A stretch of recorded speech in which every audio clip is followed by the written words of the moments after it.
Thank you. I wanted to ask a question to perhaps deepen the understanding of energy fields. It was mentioned, where you talked about it this morning in this morning's class, and I haven't had a chance to go back and re-listen to that part of the teaching. But what I wrote was polarities produce the energy field. Mm-hmm. That was from the outer core teachings, yes. And right. I think you gave the example of Shiva and Shakti. Mm-hmm. And so there were questions that came into the mind. Are these almost like bookends where there's something bouncing between the two polarities, creating the actual field, like an alternating current or something? Yes, like this? exactly like that. Or a magnet. It's electromagnetism is the same that's operating on the phenomenal plane as is operating in Para Brahman that creates the unified quantum field, right?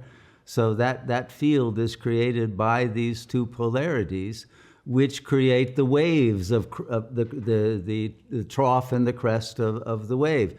And then you have all of these interacting wave functions that through the observation of the consciousness that is pervading the field creates the apparent movement of the film, but it's all produced by thought.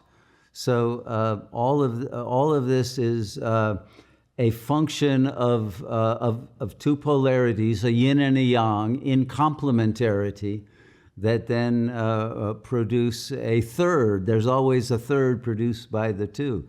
So in the case of Shiva and Shakti, or Parashakti and Paramashiva, the ultimate transcendent and the power of emanation, let's say, that produces in their integration the function of Allah, which is the ordainer, that to direct the unfoldment of the play that expresses this complementarity in the most beautiful way, right? And then there is a third that is created by, would be the Buddha nature, which is the guiding power of wisdom to make sure everything unfolds in a way that enables the learning of the lessons of the meaning of this play. And then you also have those archetypal forces that sacrifice for truth and that are willing to break the rules for beauty, as Christo and Krishna, right? All of these arise in the field as a result of that complementarity. And each one expresses and refines and intensifies the potentialities for that to be expressed in a way that brings the ultimate enjoyment of the possibilities of this cinematic field in which God can be realized as truth and beauty and heroic action and willingness to die for the truth and to realize the deathlessness of spirit and the bliss of love, etc. All of the enjoyments of the soul that bring it into the play and make most of its lifetimes into wonderful experiences of its own capacity to witness and participate in the miraculous. All of this is the underlying reason for the apparent existence of the show in the first place. Thank you. You know, the Greeks had this myth, and it was there in the Renaissance. It was retold by Pico della Mirandola that, you know, the play, the cosmos, is taking place in a theater, and the gods and goddesses are watching it, but they're also playing parts in it. But at the end, when the Deus Ex Machina comes and everything is reordered divinely, and it's clear this was just theater all along, it wasn't real, the gods and goddesses applaud, and then they come on stage and take a bow and say, let's do it all over again, you know? So we are the ones enjoying it, the ones who were the once and future avatars who have fallen and now are rising again. And so there is this enjoyment of having gone through every level of experience from heaven to hell and still come out, with love of God and a victory of goodness and truth and beauty, and are able to come home victorious. That we have remained true to the God self throughout the entire journey, and that is what creates the ultimate bliss. This brings up a lot more questions now, but I'm not totally clear on what you mean by, or where the third comes in. It seems that it's the one that makes it possible to experience, is probably not the right word, but to understand, or to be in the play, to understand the energy field? Well, first of all, we start not with 1 but 0, okay? And what are numbers? They are simply sets of the 0, because there is nothing but the 0. Nothing else is real. Only the number changes, okay? So that means that thought can change what appears in the world, as if there's a multiplicity, but every number is just another name for 0, because that's all that there is. And you can have as many sets as you want, but they're all just null sets. They only contain different factors that all amount to 0.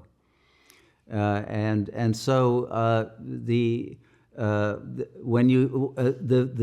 0, however, is able to manifest itself. So the 1 becomes the manifest consciousness of the 0. And the 0 and the 1 are the binary upon which everything else is built. And so as soon as you have the 0 and 1, they constitute 2. And so the 2 is added to it, but 2 is actually the third. So you keep on, adding more as the numbers become conscious of their self relation with the others. But all of it is simply an expansion of that 0-ness into all of its possible permutations. But nothing ever happens at all, because there is nothing but the 0 manifesting as names, because that's all the world is. As soon as there's a name, there's a thing, right? And the thing that is named, as soon as there's no longer any observation of it, it's gone. It's only there as long as it continues in consciousness. So in the sleep state, the world disappears, right? There's no world, there's no body, there's no ego, right, in deep sleep. That's actually the real state. And then in waking, the names come, and the thoughts that produce the apparent world that's a dream. But if you're lucid in the dream at the soul level, you realize you're still in the 0 of deep sleep. Nothing is happening. There is no world, no space, no time, nothing. Just the 0 point. Can I ask a follow-up? Sure. I'm going back to the energy field itself, let's say. Perhaps this is a very phenomenal way to see it, but I'm wondering about the energy field in the ashram, or the energy field of one with another, in a marriage, and just any energy field. Sure. And I've been thinking about that. It's been coming up a lot as I'm thinking about photography and how to share in our newsletter and different designs about the energy field and the energy that comes with everything that we do. And so I'm wondering, I don't know what the question is, but I want to understand the energy field better. Okay, remember, the energy in this case is the energy of the heart, because the heart is the center of our being. It's also the center of ananda, of the bliss. When your heart is open, and we have an energy field of open-hearted beings who are harmonious with one another, they create a field of harmony and peace.